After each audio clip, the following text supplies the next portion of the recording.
Buenas noches, doctor Reyes. Si nos puede compartir su presentación, si pudiera cerrar las ventanas que están abiertas en este momento, por favor, doctor. Compartirnos sus diapositivas, por favor.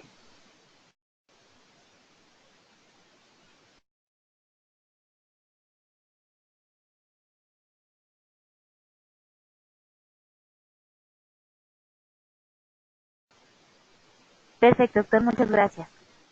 Muy buenas noches, queridos odontonautas. Les saluda su amiga Diana Montoya desde la virtual de inteligencia dental. El día de hoy con una interesante conferencia patrocinada por nuestros queridos amigos de Straumann. Es un gusto para mí presentarles al doctor Juan Domingo Reyes Domi. Muy buenas noches, doctor, y lo dejo a los odontonautas con usted. Muchísimas gracias, Diana. Bueno, un saludo para todos. Tengo entendido que tengo muchos amigos y alumnos del Ecuador, de Perú y de México, y bueno, para mí es un placer en realidad poder compartir con ustedes en esta noche. Un gran saludo para todos quienes nos están escuchando, junto al gran Luis Octavio Camargo, gran amigo, y espero que mi presentación pues pueda estar a la altura de las grandes presentaciones que le he visto en más de una oportunidad. Bueno, en esta ocasión vamos a comenzar a hablar sobre un tema muy importante, ¿no? Vamos a hablar de implantes de diámetro reducido como alternativa en implantología contemporánea. En este boom de los implantes, donde se está utilizando muchos sistemas, de alguna manera considero que se está abusando de las propiedades de algunos de estos componentes que han aparecido en el mercado. Entonces sería bueno poder conversar sobre la utilización adecuada. Pues bueno, tengo muchos amigos que estoy seguro que están al tanto de la presentación y muchos que me conocen, pero para quienes quienes no me conocen, pues les comparto un poco de mi formación. Soy un odontólogo, especialista en periodoncia e implantología, estoy dedicado a la docencia desde hace algunos años y pues bueno, tengo también una práctica privada y soy miembro bastante activo de la ITI. Soy fellow, soy un speaker registrado y tengo el honor de dirigir el Lima 2 Study Club. El Lima 2 Study Club, que ya lo venimos trabajando desde el año 2015, y pues bueno, no hemos parado, como ustedes pueden ver, hemos tenido presencias de grandes amigos, en realidad han sido actividades muy ricas para poder mejorar e implementar cada día la implantología en la región. Para este año hemos tenido la suerte de contar con la presencia de Luis Octavio, de hecho, el profesor Rodrigo Najas. Ahora tendremos este fin de semana al profesor Eduardo Ayubi de Campo Grande de Brasil, quien nos va a hablar sobre flujos digitales, y en diciembre tendremos la visita de la doctora Raquel Yedouki de Argentina. Bueno, no me queda más que invitarlos a ser parte de esta organización, porque en realidad no me da más que satisfacciones a lo largo de mi carrera. La página para quienes no participen activamente en el ITI o quienes quieran conocer más sobre nuestra organización, pues pueden entrar a www.iti.org. Pues bueno, luego de esta breve presentación sobre algunos rasgos de mi persona y a lo que me dedico, vayamos a los objetivos del webinar. Básicamente lo que vamos a hacer el día de hoy es, en primer lugar, reconocer indicaciones clínicas en dónde se pueden usar estos implantes y dónde nos pueden significar una verdadera ventaja, ¿no? Establecer de alguna manera un protocolo adecuado para colocar implantes de diámetro reducido, conociendo los sistemas que actualmente manejamos, de alguna manera nosotros poniendo énfasis en el sistema Straumann y con los implantes Bone Level Tapered, ¿no? Que tienen ciertas características que vamos a revisar. De hecho, va a ser importante identificar algunas situaciones en donde de repente estos implantes no estarían indicados y nos podrían causar más de un dolor de cabeza, ¿no? Y definitivamente, pues estudiar parte de la composición de estos implantes, desde la aleación de los metales de los que están hechos estos implantes, así como el tratamiento de la superficie de los mismos. Para esto debemos de tener en cuenta, y quiero dejar bastante en claro, que no vamos a hablar sobre los mini implantes. Pese a que los implantes de 2.9 pasan a denominarse mini implantes de alguna manera, los implantes de 1.8 a 2.4 milímetros que existen en el mercado de alguna manera, no los vamos a colocar en esta discusión por algunas razones que quiero pasar a mostrarles. El riesgo de fractura pues es altamente presente en este tipo de implantes. No tiene muchas opciones rehabilitadoras y por eso es un sistema que en realidad no lo tomo mucho en cuenta en particular. No contamos con suficientes publicaciones que nos puedan respaldar el uso de los mismos y pues únicamente son aprobados implantes de uso temporal. Pues bien, ¿a qué le vamos a denominar entonces un implante de diámetro reducido actualmente? Nosotros, de acuerdo a la literatura, todo implante que tenga igual o menos de 3.5 milímetros le vamos a llamar un implante de diámetro reducido, el cual puede ser utilizado en amplias indicaciones, como lo podemos haber visto en la revisión sistemática del grupo de Bilal Al-Nawaz del año 2014. En el IJOMI está publicado. Y pues bien, algo muy interesante en esta revisión sistemática es que dividieron los implantes en tres categorías. La categoría 1, donde se encuentran los implantes de menos de 3 milímetros de diámetro, considerados como mini implantes. La 2, en donde se encuentra una amplia gama de implantes que podemos haber colocado muchos de nosotros, de 3 a 3.25. Y la tercera categoría, donde tenemos implantes de 3 a 3.5, con los cuales podemos encontrar muchas indicaciones actualmente, al igual que la categoría 2.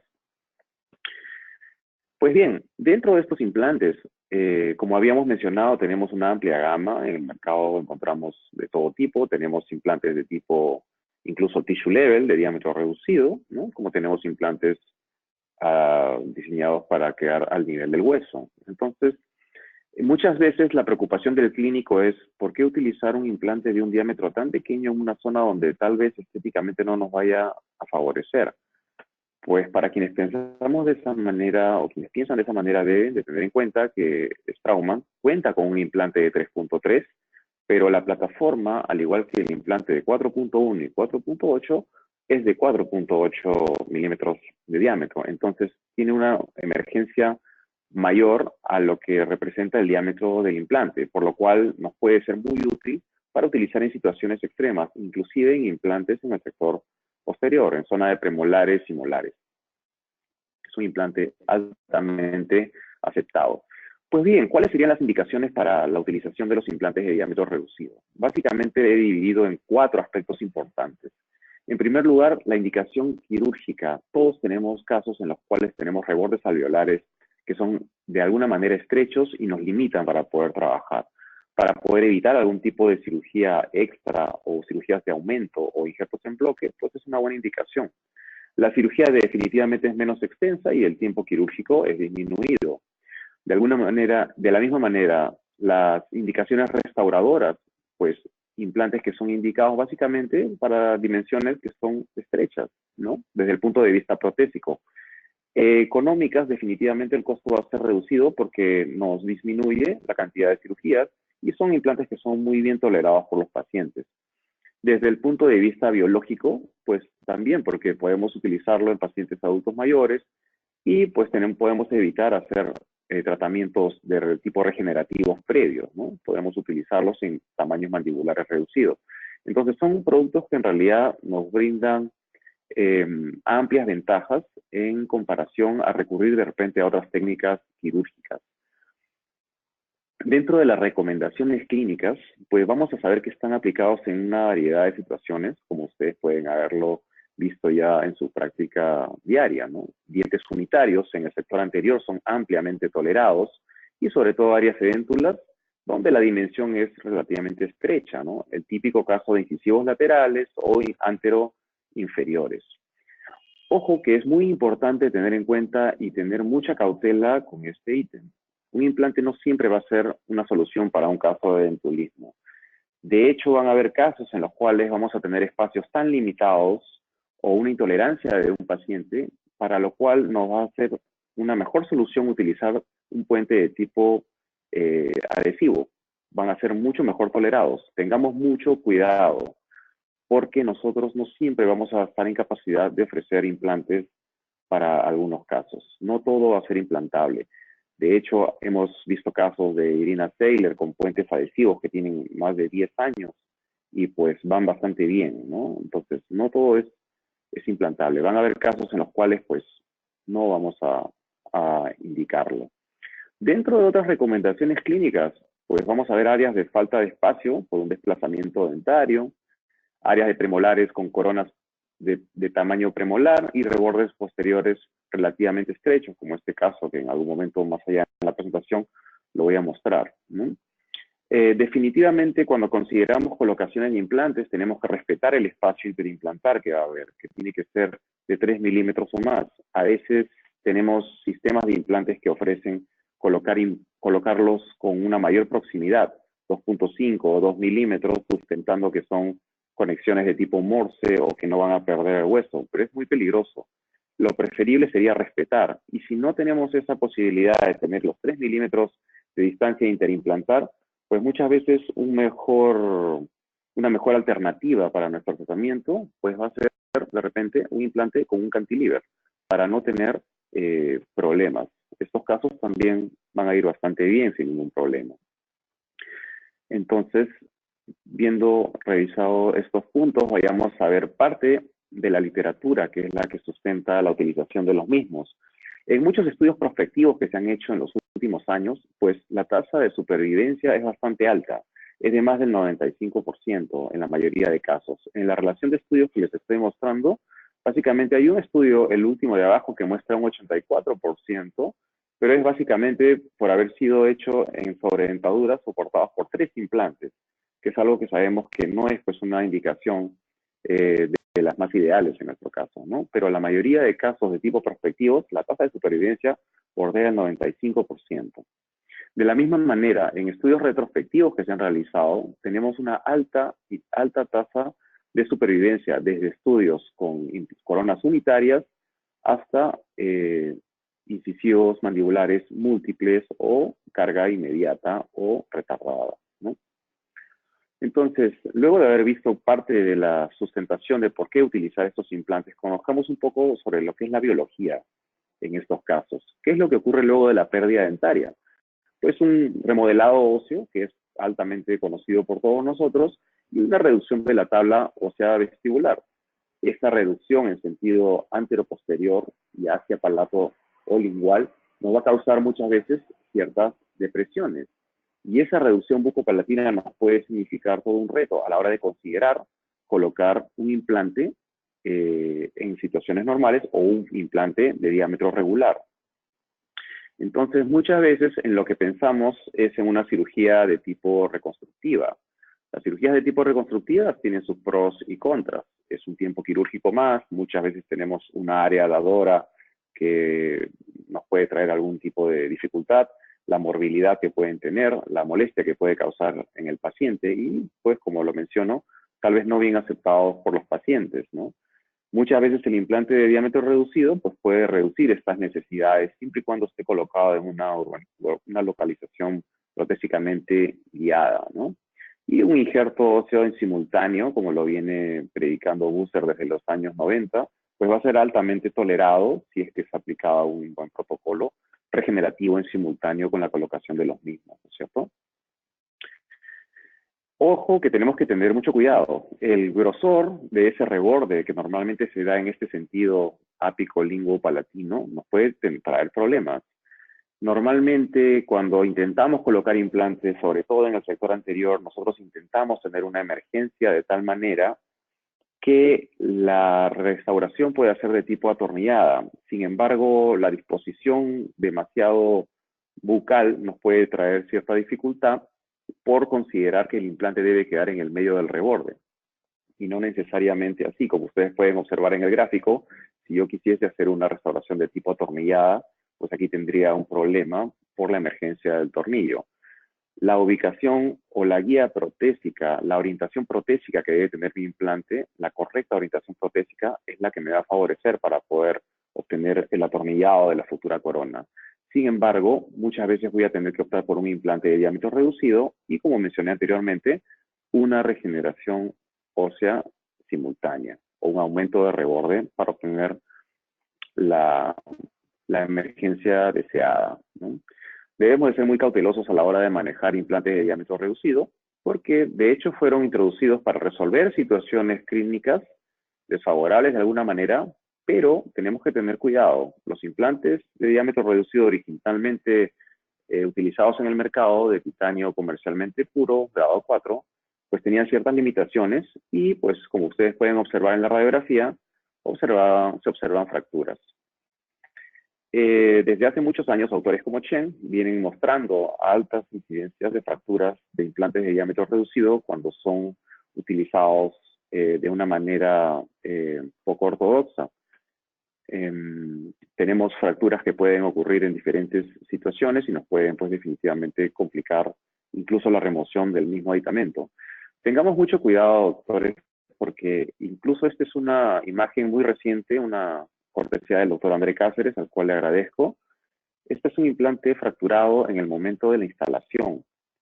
Entonces, esto que nos lleve a pensar un poco en lo que puede estar ocurriendo, que pueden haber muchas casas comerciales que están utilizando aleaciones que de repente no son las mejores y en el momento de la instalación está ocurriendo esto. Entonces, mucho cuidado con el tipo de aleación que estamos utilizando con nuestros pacientes.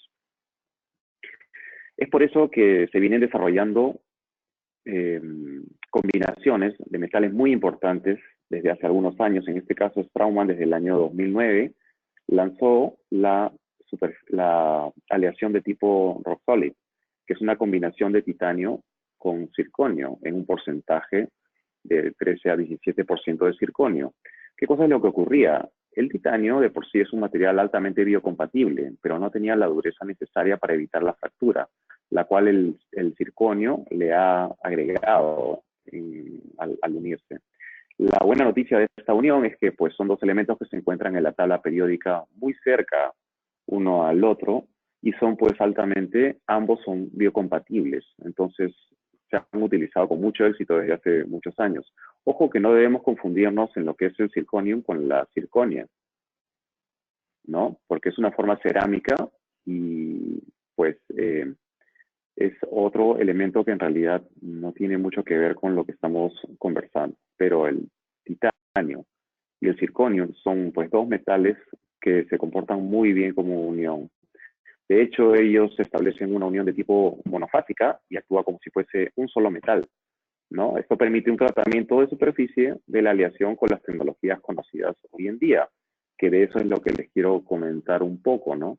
Las superficies que en este momento se están manejando, mayormente comenzando por la superficie SLA, es una superficie altamente conocida, de hecho es la superficie más estudiada de la historia, y pues es una superficie que está preparada para recibir midesmosomas sin ningún problema, y pues de 6 a 8 semanas nosotros podemos someter a carga un implante colocado con este tratamiento de superficie. Sin embargo, Straumann desde el año 2014 viene trabajando la superficie SL-Active. Esta superficie, pues, es de carácter hidrofílica y tiene ciertas características diferentes a la SL-Active. En primer lugar, podemos tener en cuenta que la superficie SL-Active, en condiciones ideales, en un hueso nativo de tipo 1, 2 hasta 3, pues los implantes podrían ser sometidos a carga definitiva en un plazo de 21 días. Y la otra noticia que les puedo comentar es que la superficie SL-Active está demostrada que el BIC, o porcentaje de desintegración, con respecto a la superficie SLA, es mayor.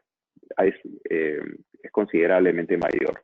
Entonces, no solamente es el hecho de colocar un implante de superficie SL-Active por el hecho de querer cargarlo en menos de un mes, sino que sabemos que el BIC que va a conformar el SL-Active, el porcentaje de huesos integrados y la pérdida ósea a largo plazo va a ser definitivamente menor con esta superficie.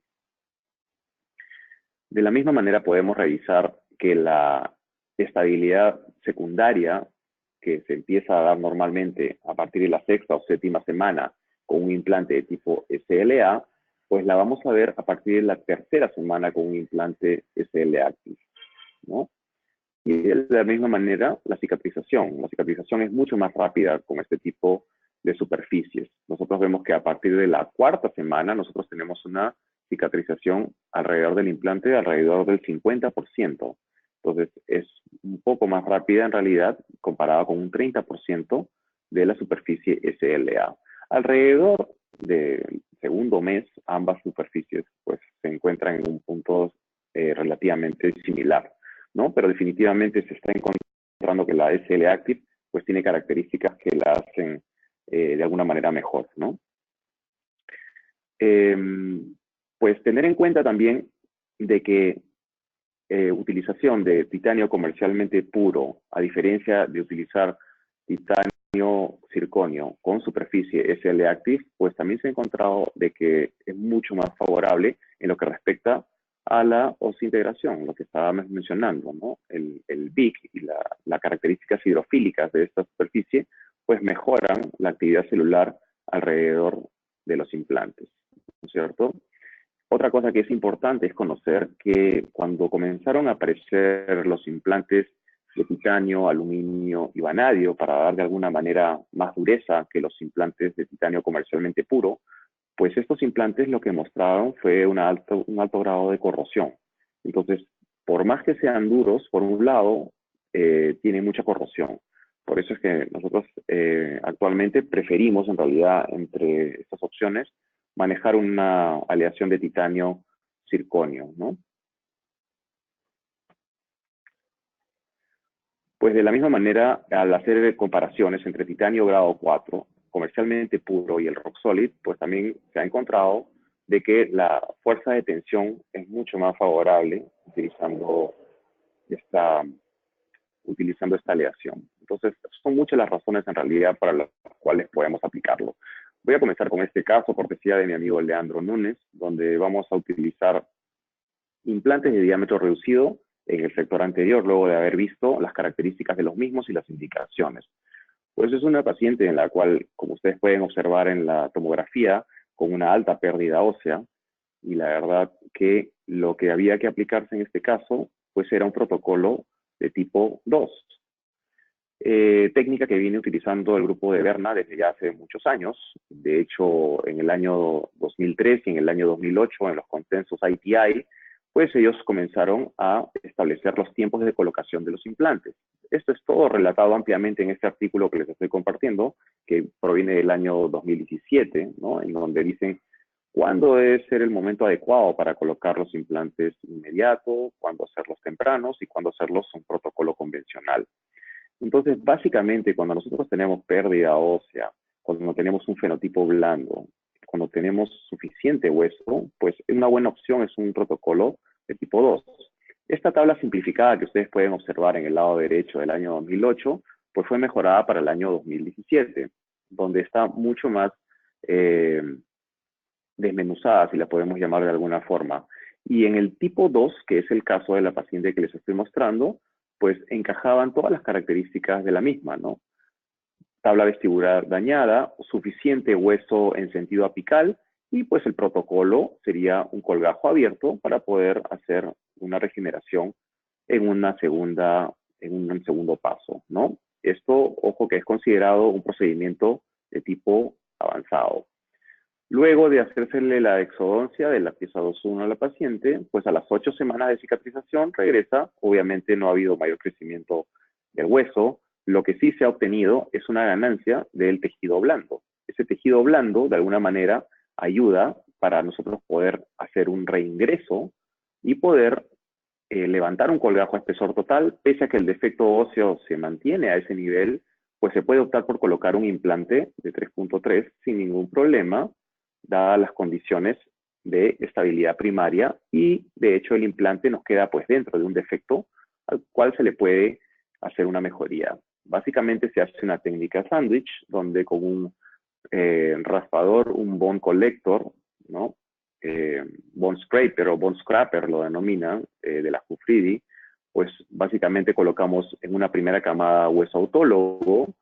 Está demostrado que este método de recolección ósea funciona bastante bien y mantiene las capacidades neoformadoras mucho más intactas que optar por otra técnica como injertos en bloques triturados, etcétera, ¿no? Hay un potencial osteogénico bastante marcado.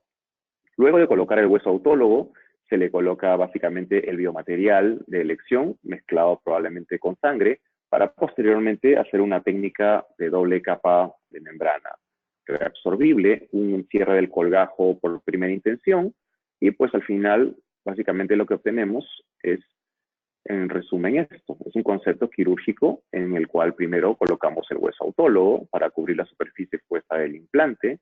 Básicamente, acelerar neoformación ósea porque estamos colocando hueso autólogo en directo contacto con la superficie del implante y reducir los periodos de cicatrización, ¿no? En segundo lugar, vamos a colocar el biomaterial, definitivamente con bajo índice de reabsorción, una hidroxiapatita, ¿no? Para mantener ese volumen. De hecho, ponemos material muchas veces en exceso. Luego colocamos membranas absorbibles de colágeno, definitivamente en doble capa, para poder asegurar un buen sellado y una no invasión del tejido epitelial, para que actúe como una barrera temporal, ¿no es cierto? Para finalmente hacer un cierre por primera intención, que es primordial para poder tener éxito con esta terapia, ¿no es cierto? Proteger los biomateriales. Y así es como tenemos el caso para luego, en una segunda fase quirúrgica, luego de algunos meses, pues ya tenemos el caso listo para ser rehabilitado. Mi amigo nos brinda las fotografías de un control de 4 años y pues tenemos un caso altamente exitoso. Cuando hablamos de implantes de diámetro reducido, tenemos que tener en cuenta que se han hecho muchos estudios para ver cómo se comportan a largo plazo. Este es un estudio retrospectivo para ver cómo quedan en prótesis fijas.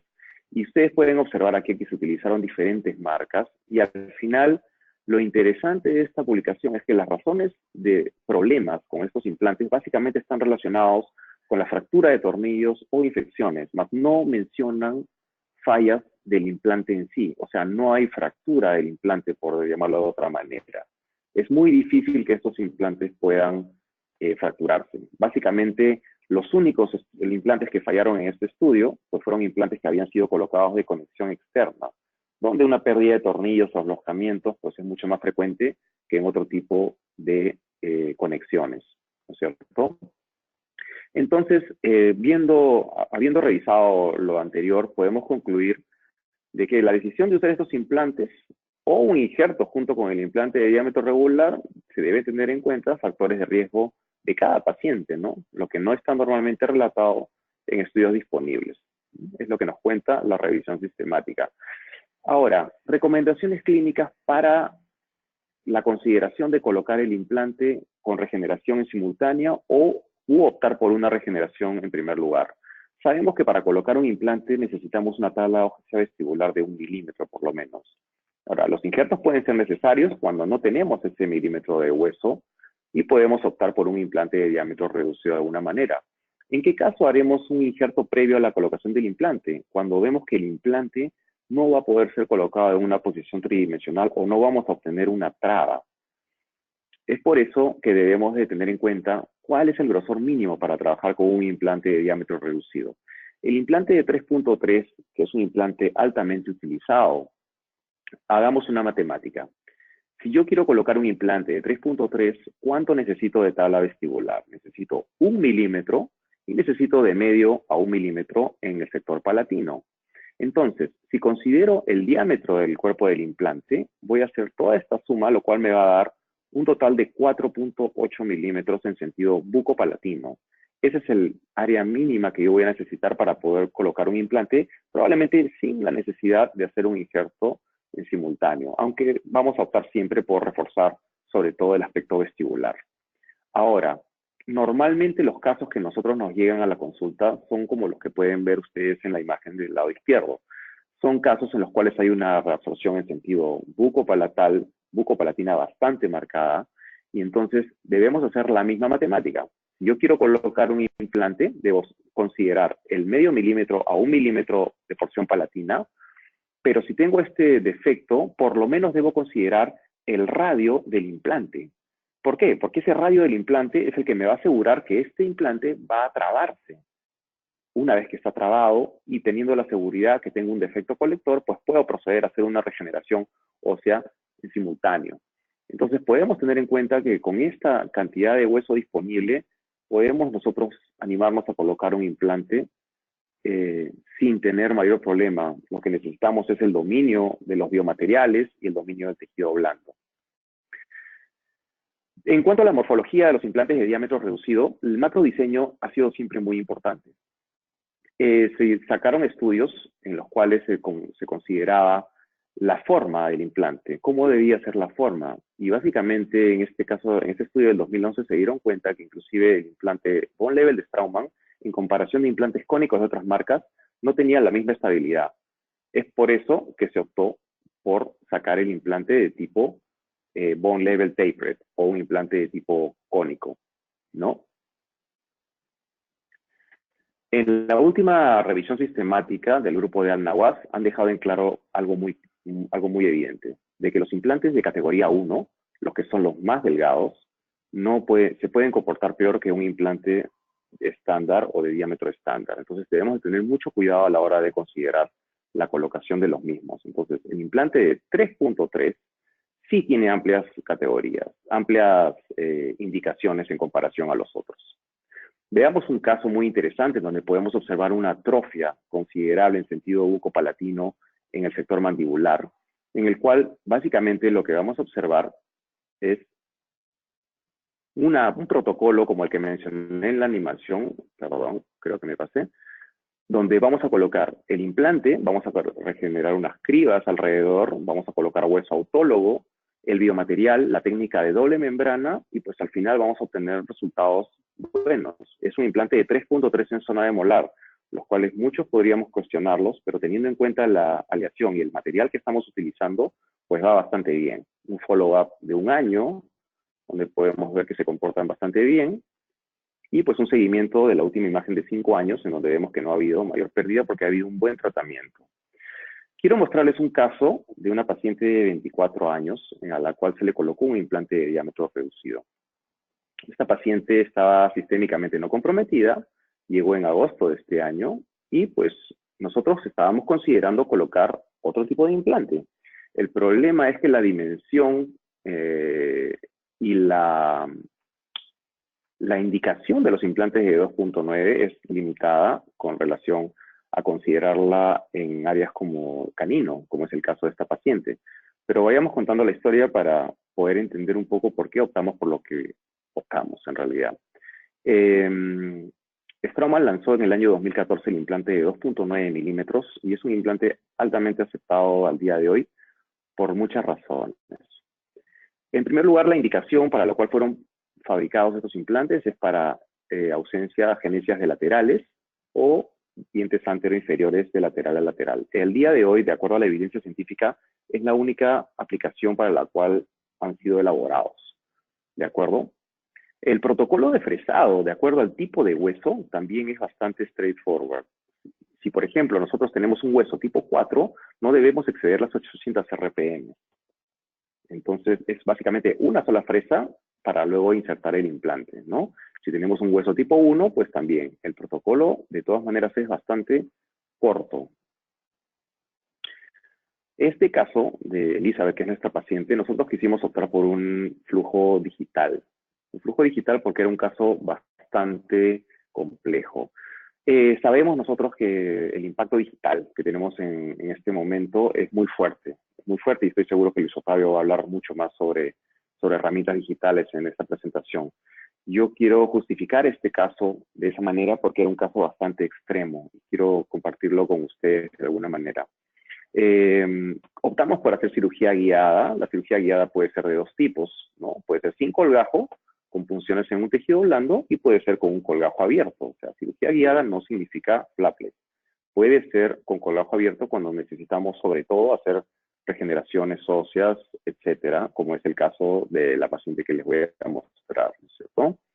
Básicamente se hizo un trabajo de flujo digital en el cual se utilizaron los archivos DICOM de la tomografía junto con un escaneo, en este caso fue del modelo de la paciente, para superponer las imágenes y diseñar la guía, ¿no es cierto? La paciente nos brindó una panorámica del mayo del 2017, en donde nosotros notamos de que lo que tenía era una agenesia de la pieza 1.3. Es por eso que fue sometida a un tratamiento ortodóntico para poderle crear el espacio y de esta manera poder optar por una cirugía, ¿por qué de tipo guiada? Por las razones que les voy a mostrar. En primer lugar, teníamos una disposición de espacio muy limitada, teníamos solamente 6 milímetros. Esos 6 milímetros ya me descalificaban para poder considerar un implante de diámetro reducido de 3.3. Entonces, considerando que tenía suficiente densidad queratinizada y haciendo el análisis respectivo, vimos de que había una depresión en sentido bucopalatina de la misma manera.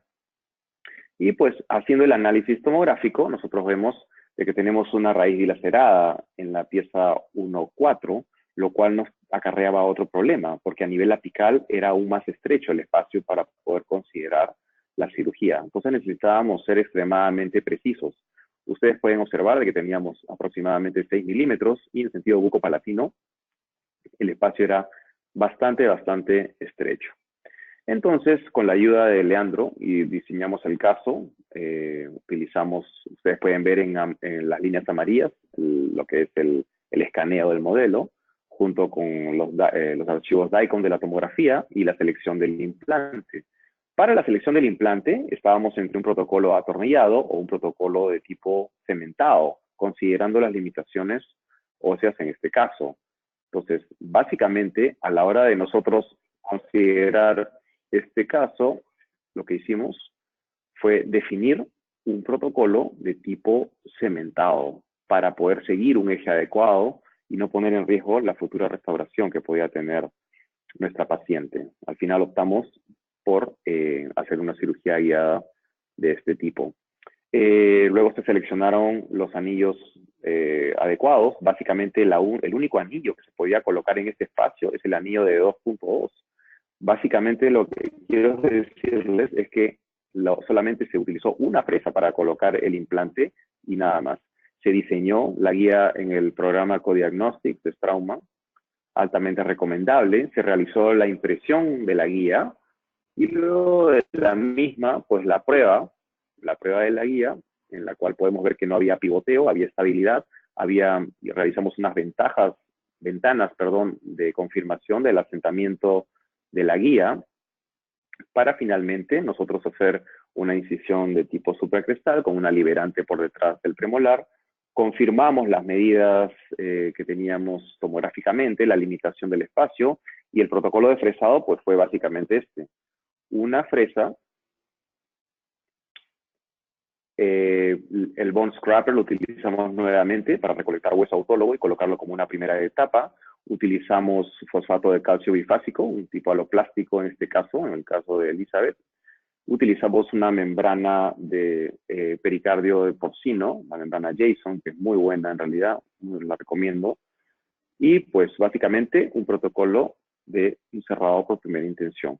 Cerramos por primera intención y pues acá viene lo interesante. La radiografía periapical al comienzo nos dio la impresión de como que estábamos montados sobre la raíz de la pieza 1-4. Sin embargo, luego confirmamos que habíamos hecho una cirugía bastante precisa, ¿no? Esto era lo planificado, lo realizado, y pues básicamente lo obtenido fue esto, ¿no? Fue un implante colocado en una posición que a mano alzada tal vez nos hubiese resultado un poco difícil de obtener. Entonces, el caso lo tenemos con una tomografía postoperatoria para cotejar de que tengamos tablas tanto en vestibular como en palatino, y fue una cirugía bastante exacta, por lo cual consideramos que la cirugía guiada del día de hoy es una técnica muy buena, es altamente predecible y, sin embargo, tiene un margen de error también, pero ese margen de error cada vez se está minimizando con las nuevas alternativas, ¿no? En este momento tenemos a Elizabeth con una corona provisional en esa zona y pues el caso está caminando bastante bien, ¿no? La tenemos acá. El programa Codiagnostics tiene una opción para una reevaluación del caso para ver el grado de distorsión. Y pues si nosotros no tenemos una distorsión de más de 6 grados o de 1 milímetro de una posición en cuanto entre la posición planificada y la posición obtenida, pues se considera éxito, ¿no? Siempre vamos a tener un pequeño grado de distorsión, pero lo vamos a considerar de alguna manera como un éxito. Queridos amigos, para concluir, les puedo decir que estos implantes pueden ser utilizados en muchas indicaciones clínicas, ¿no? Unitarios, prótesis fijas o dentaduras. Valga la redundancia, el caso que les he mostrado de Elizabeth no es una indicación el día de hoy para el implante de 2.9. Sin embargo, estamos esperando y estamos estudiando, de hecho, para poder encontrar mayores aplicaciones. Consideramos que es un buen implante y la aleación nos anima para poder considerarlo en otras situaciones. Obviamente, en el caso de Elizabeth, vamos a optar por una oclusión de tipo función de grupo para no poner en riesgo el canino. Era algo que quería dejar claro, ¿no? Los implantes pueden reducir necesidad de realizar cualquier tipo de injerto, ¿no? A veces consideramos los injertos en bloque o hacer injertos particulados y esperar mucho tiempo. Los injertos deben ser colocados en una correcta posición tridimensional, siempre con un protocolo protésicamente guiado, ¿no? Y si no se va a poner en una posición ideal, pues ahí sí estaría indicado tal vez hacer primero una reconstrucción, ¿no? Para poder evitar problemas. El riesgo de fractura está. Entonces, para eso han sido introducidas estas nuevas aleaciones y Roxolid es un ejemplo del mismo para minimizar ese riesgo. En este momento considero que Roxolid, esta aleación es la única que me puede dar la tranquilidad para yo colocar un implante de ese diámetro, ¿no? No creo que en este momento en el mercado exista otra que me pueda dar esa tranquilidad por lo menos. Y pues, en fin, y para terminar un poco mi presentación, seamos cautelosos. Doctora, yo estoy muy agradecido por la presencia de todos ustedes. Gracias a México, gracias a Ecuador, gracias a Brasil, a Luis Octavio, a mis alumnos del Perú, también que estoy seguro que muchos de ellos me están siguiendo, y a muchos colegas. No me queda más que agradecerles por esta imagen con la cual me despido, que es una foto con el profesor Steven Chen, quien es el presidente mundial de ITI, quien nos visitó en el año 2016, y pues estuvimos muy complacidos con su presencia, y esperamos que tanto ITI como Straumann pues sigan creciendo alrededor del mundo. No tengo más que pedirles muchas gracias por la presencia, y pues atento para escuchar sus preguntas. Muchísimas gracias, doctor Reyes, por esta interesante información que nos compartió el día de hoy. Tenemos algunas preguntas. El doctor Luis Fernando le pregunta ¿cuándo no colocar implantes y si el cantilever está indicado solo en el sector anterior? Perdón, la pregunta era ¿cuándo no colocar implantes? Así es, ¿cuándo no colocar implantes? Y la otra pregunta es si el cantilever está indicado solo en el sector anterior. Ok, de acuerdo. El implante estará contraindicado cuando nosotros no contemos con la distancia mínima. ¿Y cuál es la distancia mínima? La distancia mínima la vamos a tener que considerar teniendo en cuenta el diámetro del implante, y a ese diámetro del implante debemos sumarle 3 milímetros en sentido mesio-distal. Y si me dejo entender, quiero decir de que tiene que haber 1,5 milímetros con relación a cada diente para no tener problemas con las raíces contiguas de los mismos. O sea, si yo voy a colocar un implante de un diámetro determinado, tengo que asegurar 1,5 milímetros con respecto a cada diente del costado. Si haciendo la matemática no me cuadra ese 1,5 milímetros a cada lado con el implante, pues ahí es cuando yo descarto definitivamente colocar un implante. ¿En qué otro caso descartaría colocar un implante si no se dan las condiciones en sentido bucopalatino? Si no tengo el hueso necesario, el hueso suficiente